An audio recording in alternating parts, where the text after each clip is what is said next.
Are your contacts playing hide-and-seek with your second WhatsApp account? Let's fix that dual WhatsApp contact sync issue right now.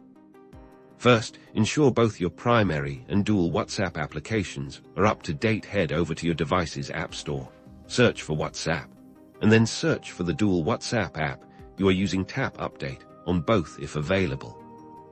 Next, we need to grant the correct permissions. Go into your device's main settings, then find the Apps or Application Manager section. Locate your primary WhatsApp, tap on it, and then go to Permissions. Make absolutely sure that the contact's permission is toggled on for your primary WhatsApp now. Repeat these exact steps for your secondary WhatsApp. Access its permissions, and ensure contacts is also enabled.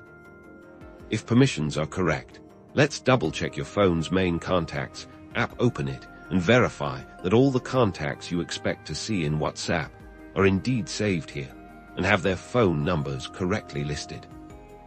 Now, let's look at account synchronization in your device's settings. Find the Accounts or User Accounts section.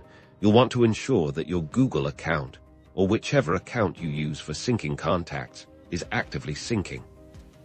Tap on your primary Google account, then look for Account Sync. Make sure Contacts is checked and set to sync. If it's been a while, manually tap the Sync option at the bottom.